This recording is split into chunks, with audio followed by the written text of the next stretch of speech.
All right, so looks like we are live.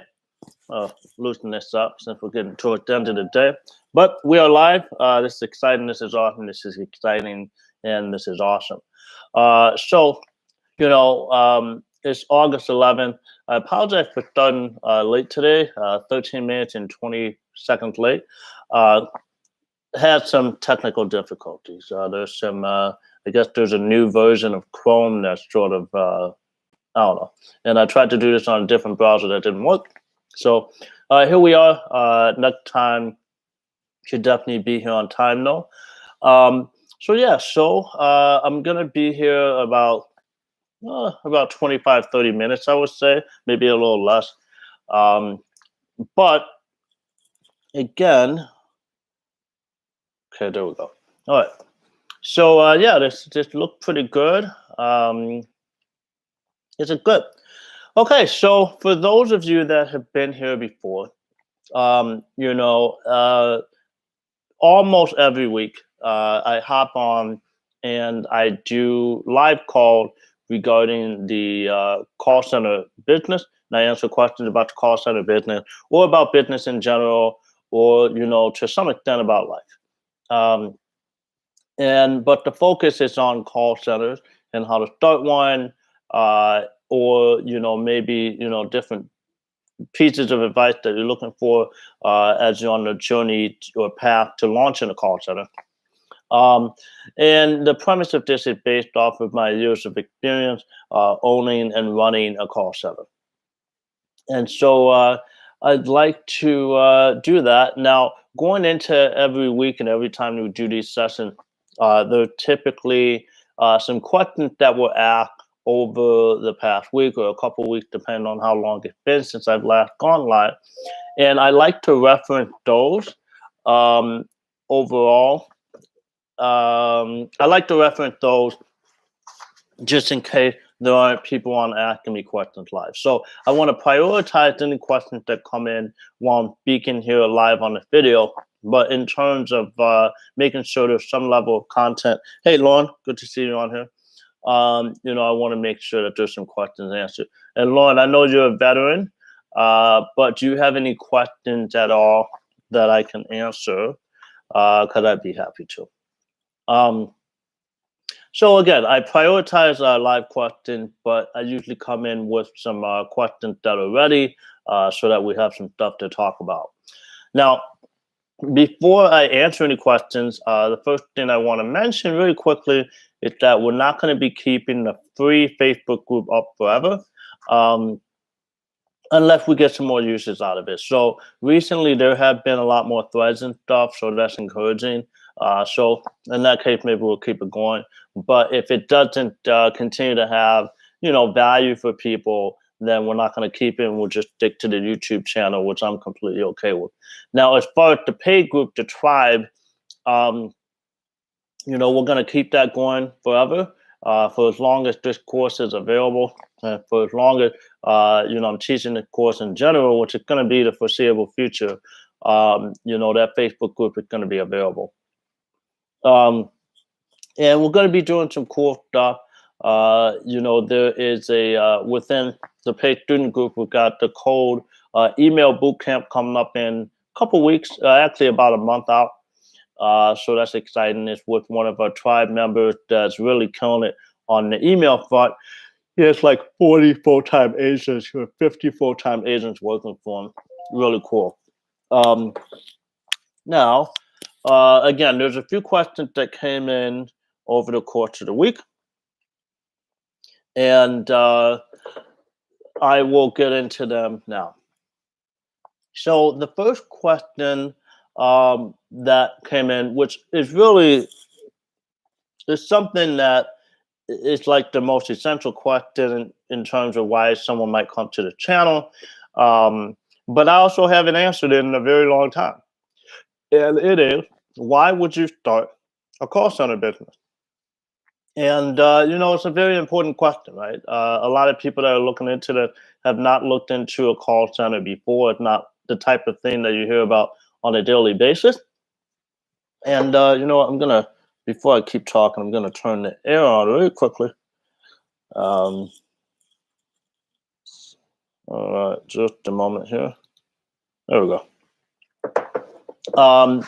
So why would you start a call center business?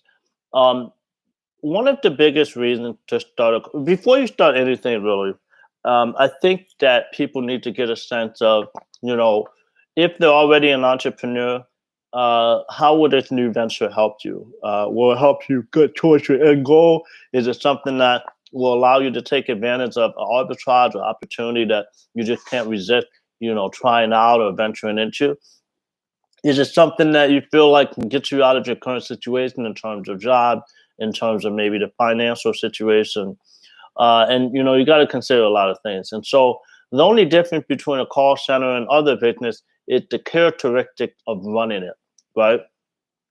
The nice thing about having a call center business, especially the business model that I teach in my course, is that it's a pretty simple, straightforward business model.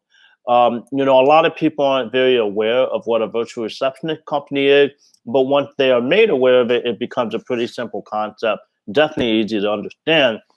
Uh, and it's the type of concept and service offering that's going to be around for the foreseeable future, as far as I can tell, and it's been around for a while. And um, this type of business is a business to business situation. Just about all of your clients, or maybe all of your clients, are going to be businesses, probably small businesses, especially if you're not doing like government contracts or large contracts for Fortune 500 company. Um, and so, um, with that being the case, being a business to business, there's certain dynamics about that, right? You get used to talking to business owners. You get used to a different dynamic in terms of how the relationship goes. I think business to business is completely different from business to consumer. Um, and so when you consider those things, if the sort of high level, surface level things say, okay, you know what, this seems like something I might get into. Now I'd like to answer this in terms of why I feel it might be a good idea to run a call center from the perspective of someone that has run one. Um, and the first point is that, hey, Mark, good to see you on here, man. I know you got some questions, so feel free to ask me whenever you got them. Um, So why start a call center? So from my perspective, someone that has experienced it, you know, it's a very large marketplace, right? And uh, like the size of the market in terms of market cap or whatever, it's very large. And the average business in this industry is pretty large. Like the average size of a company that's actually established in this industry is over $2 million. And frankly, a $2 million average means that, in my opinion, this market is not very saturated. And so, even though you might sense some competition, it's really not a high level of competition.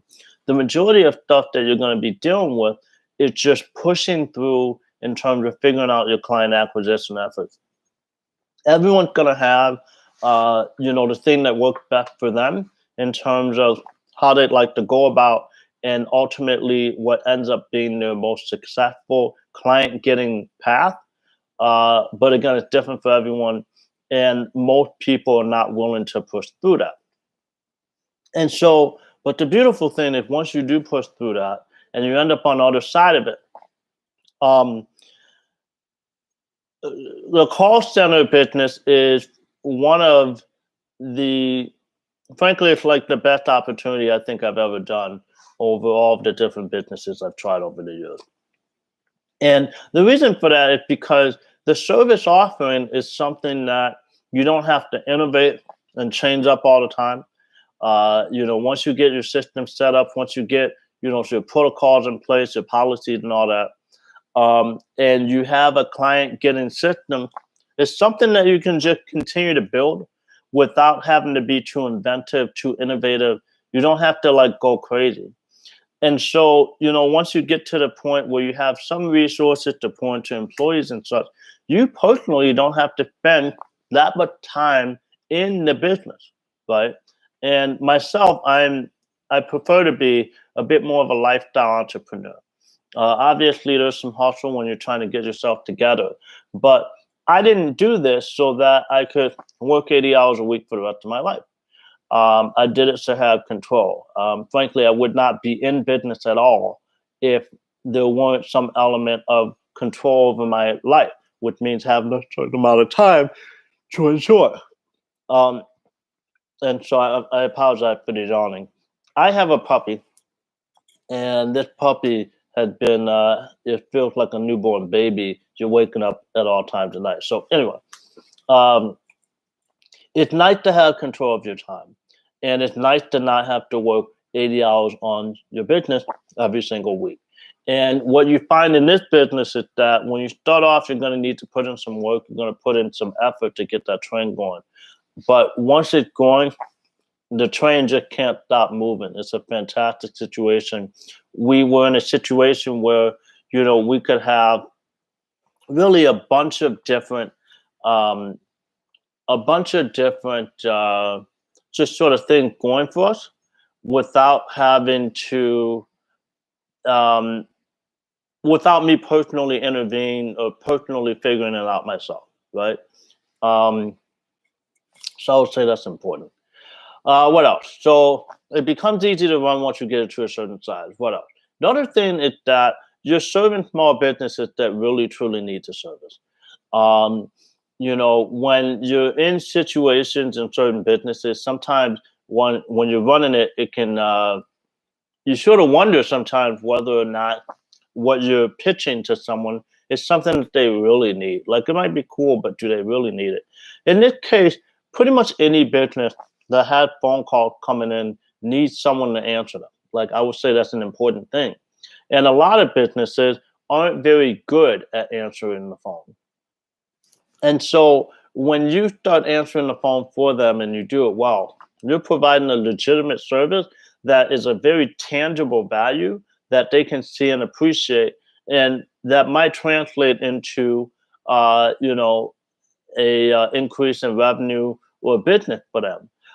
We've certainly had a lot of clients that were a certain size when they started with us, and that grew to up to 10, 15 times their size while working with us.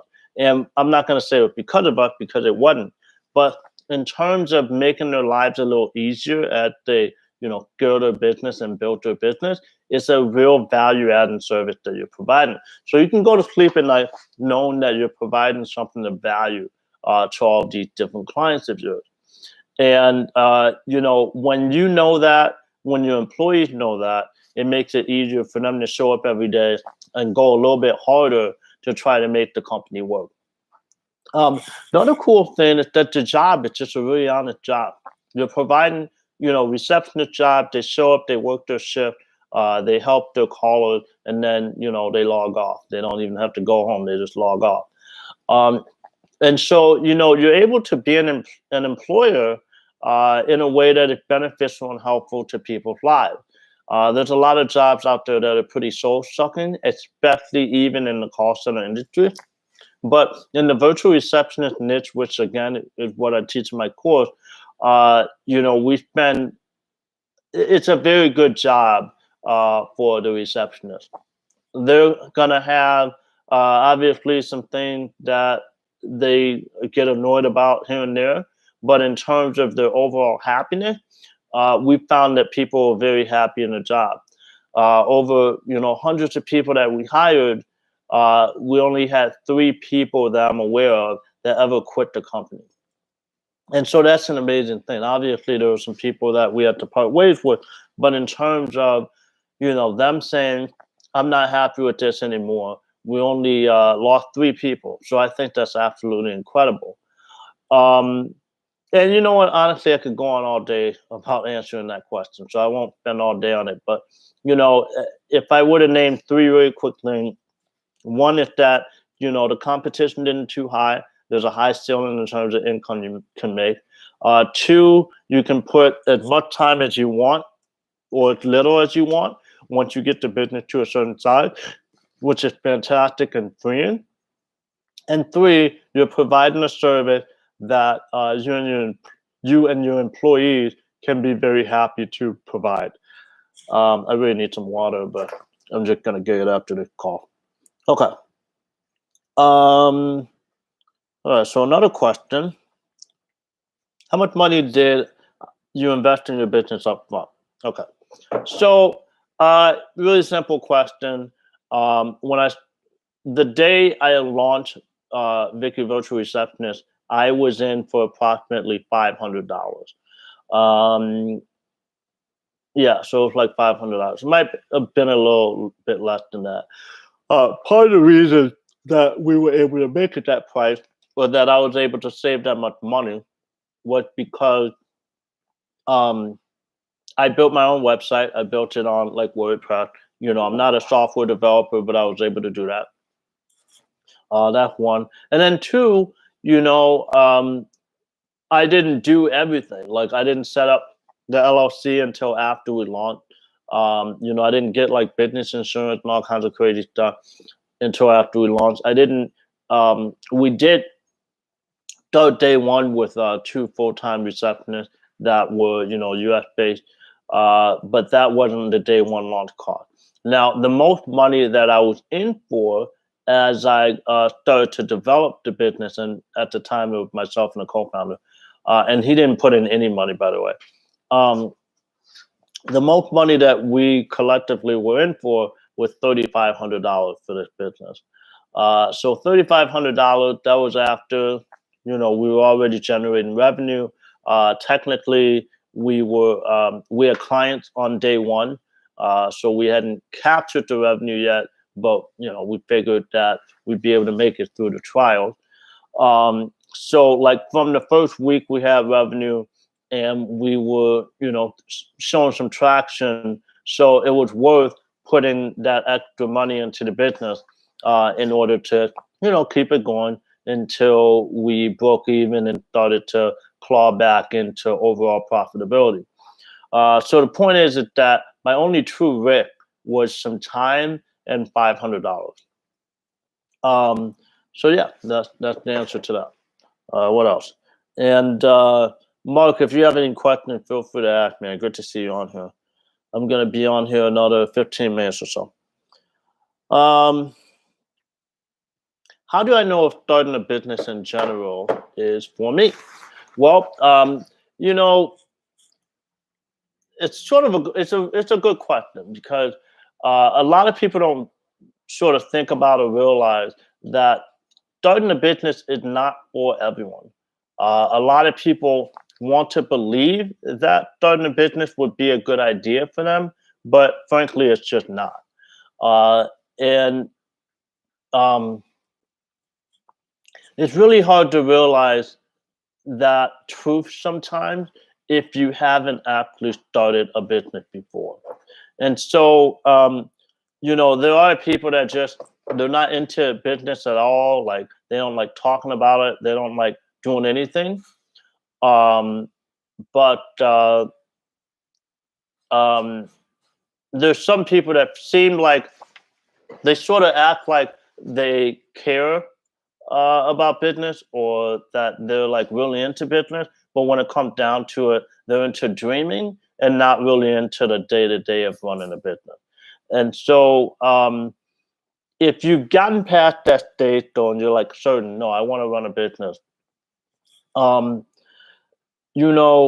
wait, is the question this business or a business? Starting a business in general. So if the question is starting a business in general, I feel like usually people that I would recommend start a business are one, people that are very, very frustrated with their current situation if they have some type of job. They might be, and Mark, I'll answer that in just a question. They will be very, very good. Sorry, I'm losing my train of thought here. Usually, people that should are in a good position to start a business are people that are frustrated with their career. Usually, it's some type of corporate career, and they're just not seeing any new option, or they've run into some dead ends in their career, and maybe they don't want to do a new career, and so a business is a route. That's one. Two, one to have control of your time, like I did. That's what I wanted. That's what I was looking for. It's hard to get that in certain jobs, especially making the money that you need to make in today's world, and especially in a lot of more expensive cities and such. Another thing, and frankly, I find the best entrepreneurs come out of this. It's when you're in an industry, and like, let's say you're somewhat of an expert, or you know a lot about what you're doing, and you're in a situation where there's an there's something that's missing. There's a gap that needs to be filled, and it's pretty clear that that gap needs to be filled, and you know exactly how it should be filled, and no one's doing it yet. And that is what I consider to be a what is it? It's basically an opportunity venture. So, like, you sense an opportunity, it's clear that it should be happening. It's clear that it's something somebody should be working on, and you have the expertise, you have the experience. Why not go for it? So I feel that people in that situation are good business owners. They tend to build very large businesses, especially because, again, it's a gap that needs to be filled, usually in a large industry that no one is either filling at all, or filling satisfactory, doing a good job at it. Okay, Mark asked, how do you monitor the reps from not wandering from their desk? Okay, so I'm going to answer this in two parts. One, I don't care if reps wander from their desk. I am far from being a micromanager. And, one of the things that, in my opinion, really sucked about the whole corporate world, and why I couldn't wait to leave it, is people that are trying to just have every single part of my job come down to a certain metric, right? Like, how long were you in the bathroom? You were in there 5 minutes and 10 seconds? You're supposed to be back in 5 minutes, buddy. That type of stuff is terrible to me. And so I stayed far away from any type of management, or being an owner that ever did anything like that to anyone ever. Um, Now, the second part is that, so in that regard, I don't care if they wander away from their desk. The only thing I care about ever is that they hit their KPIs. Um, so, we had reps that were watching Netflix. Let's say they had two screens. They would watch Netflix on one screen and do their job on another. They just pause Netflix when a call comes in. I don't care. I'm completely cool with that. And frankly, I prefer they do stuff like that, because that's the type of thing that, somebody's sitting at home, they could be bored. It allows them to be happier. You get better employees that way, and you get people that stick around longer, and they're just happier. Like, your business does better. Now, in terms of people that are actually slacking, get to the point where whatever they're doing, they're not performing at least to the standard of their peers. If they're doing that, the nice thing about call center software, wandering from the desk, you're not going to be able to tell unless they're just not picking up the phone. And I don't think anybody that agrees if we haven't really come across that. Um, but if people aren't hitting their metrics, the nice thing about call center software is that it really does track everything, especially Five9. It tracks everything. It tracks everything. And what I mean by everything is that it tracks the time stamp to the second of everything, every single click a given user or agent make in the system. So, if they click end call at this time, if they start typing notes and then submit it at this time, every single action down to the second is recorded.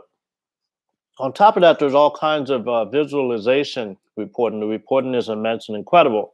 There's all kinds of visualization data in terms of, okay, what percentage do these agents select certain categories of calls? You could have across the board. Well, solicitation comes in at about 24%, right? But one agent, for some reason, has solicitation coming in at 38%. Well, why is this agent marking the same batch of calls, right, over time as solicitation 38% versus everyone else doing it around 24%? That doesn't make any sense. That means an agent is not actually putting in the effort to determine the type of category of call, and they're just writing it off the easy way, which is solicitation.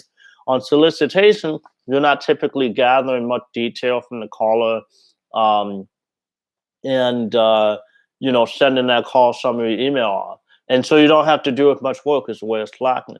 And there were a few people we came across that did that. It didn't happen often, but it happened like twice.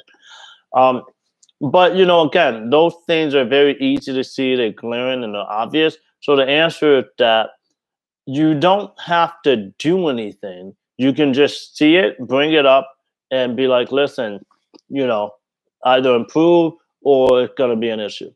And so I'm not really in the business of stopping people from doing what they were going to do. If they're going to sabotage, if they're going to slack, great, find someone else. We had 60,000 people apply for a position within our company. There's plenty of people within those 60,000 that are just going to show up and do the job. If someone wants to slack, I'm not going to try to change their nature or put in the effort to do that. Okay. I hope that answers your question, Mark. Another great question. Time it take rep. I'm assuming you mean the agent to learn Five9 software. The time it takes an agent to learn Five9 is like an hour. It's extremely intuitive. There's only a few things they're really doing on it. They just need to know how to accept the call, end the call, select the disposition, meaning category of call, and figure out where to type the notes. And then they need to be able to, quickly tap. But frankly, if they know how to use the internet and the web browser, they know how to do all of those things as soon as they see it. Very intuitive and easy. The admin side takes a lot of time, but that an agent will never do that. If you're really pushing it and you watch the video that I provide on how to configure everything, within about 2 weeks or so, you should be able to figure it out. Okay, maybe a week. But 2 weeks, you start to feel pretty solid about it. And after like 2 months, you're in a position that's like, wow, like I'm really, I finally feel legitimately comfortable with this software. So yeah, agents. We had certain agents, especially sharp one. They will come in, day one, and by the end of the day, they're already on the phone taking calls here and there. And then there's other agents where they need, a solid week, just getting acclimated to everything before they actually take a live call. So depends, but as far as Five9, it's very quick. Hope that answers that question. Okay. Finally, another good question from our CRM software I would recommend. Oh no, I totally don't mind recommending this. The thing is, in the course, I'll just say this. Yeah, forget it. I'll give you guys the jump. In the course, I recommend something called Solve 360. Solve like solve an equation 360, like around the world. Solve 360. Okay. And it's good. I mean, it's really solid. There's some people that are in the tribe that are using like Pipedrive and stuff like that. And that's more sales focused. But you no longer necessarily need a CRM anymore. The way we used to have it configured, we used the CRM during a regular workflow, but now we can do a Five9 workflow without having the CRM at all. And so the CRM stuff pretty easy. The only context in which you really need it is to take advantage of your, what any type of outbound sales or maybe inbound sales interaction that your team had. So yeah, I think it's Pipeline. I personally use Pipeline. It's pretty good. I like Close.io, but it's pretty expensive. Solve 360, again, I have a lot of love for it because I've used it on so many projects, and it's more malleable and flexible than pretty much everything I've ever used. But it's not as sales focused as like a Pipedrive or Pipeline. So I hope that answers that question. So for those of you out that are on here. Great to see you here. I'm here for about 5 more minutes. I'll go to 20 after, so 7 more minutes. Um, hey, Brooke, good to see you on here. I'm here in Chicago. I'm from Chicago. I was born and raised here. You can see Chicago behind me. You can tell this is an actual, not a fake background, I guess. Uh, so yeah, I'm in downtown Chicago. I was born and raised here, so hope that answered that question. And also, the call center I ran, all of the agents were in the U.S. So they were remote and they worked at home, but they were all located, across I think like 20 different states in the U.S. Any other questions that I can answer? And I know I do talk a certain way. Hey, Flo, good to see you on here, man. I know I do talk a certain way. Um, I was born with a small hearing loss, and so that factors into how I dictate certain words. So sometimes it can seem like I have an accent, but really it's just the Donald Fan accent or a speech impediment, small one, that anyone that I've met who is an audiologist can tell. So, all right. Any other quick questions? And the again, I'll oh, that's a good question, Brooke.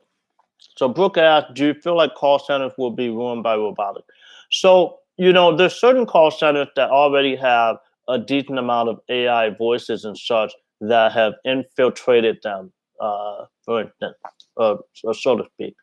What I will say is that in our niche, I think it's one of the last niches that could actually be replaced by AI, because one, people like to talk to people, especially when it comes to like calling small businesses, right?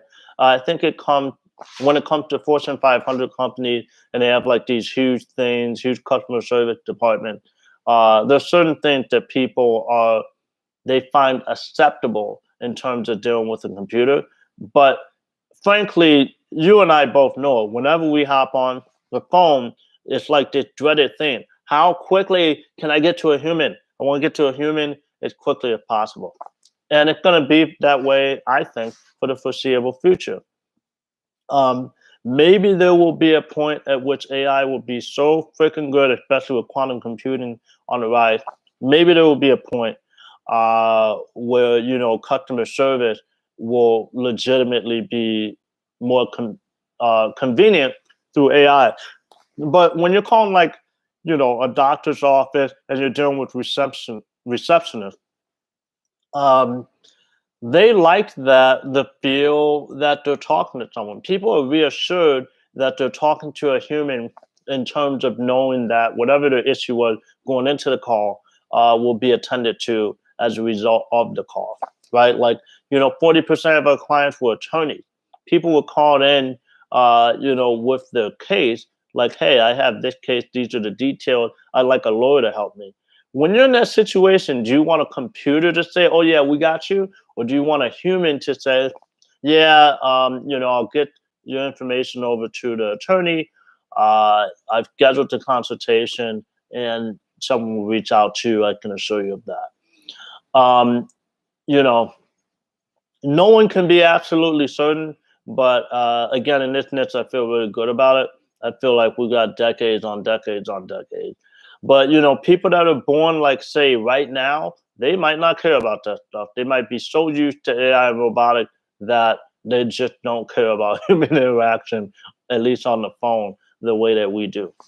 But the final thing I can say to that is that I think if you follow the trends and have your pulse on the industry within the call center space, and you continue to pay attention, you can position yourself well to merge over to the AI side of it. There's no reason that you can't do that. And frankly, the people that are going to be, the best informers or the best consultants for how the AI should work are people that actually run call centers. There's a lot of people that theorize about, how a call center should be, but as someone that's had over 100 students at this point, everyone gets certain things wrong, and this is a very simple business. So, the people running call centers are going to be the people that are consulting on how to teach a robot to be a great agent. And so there's opportunity there, and it will be ours for the taking as well. So I hope that answers your question. Um, and you know what? Let me get more specific. You said ruined by robotic. Uh, it's only ruined if there's no more humans anymore, and people aren't happy. If people are satisfied, then they're not going to be ruined, right? From a job perspective, people losing their job, um, robotics are going to have a huge impact on the globe, period, over the next few decades. And right now, I'm absolutely certain that there are hundreds of millions of jobs across the globe that right now could be replaced by a robot. But for whatever reason, usually it's like humanitarian, believe it or not, they have not been replaced by a robot. Because it would just signal a huge collapse. And what I would prefer and really hope, I don't think it's going to happen because look at how governments and everything works, and we don't have to get too much into that. But I would hope that we end up in some type of situation where there's some type of, I don't know, minimum that everyone is entitled to. Some people do like the minimum income, whatever. There's some type of minimum that we all get entitled to just living here that allows us to eat and have shelter and food and stuff and healthcare. And then those that want to go for more can go for more, but robots are handling all the crappy jobs that no one wants to do. That's what I hope for. We'll see what happens. Hey, Mark, I appreciate you liking my asset. Okay, so I've got, if anybody has any more questions in the next 90 seconds, I'm happy to answer. But I do have the tribe call in 10 minutes, which is our paid student call, which even when I miss these, we do the paid group call every single week without fail. So yeah, other than that, great questions, guys. I hope this was helpful. I'll definitely be here next week.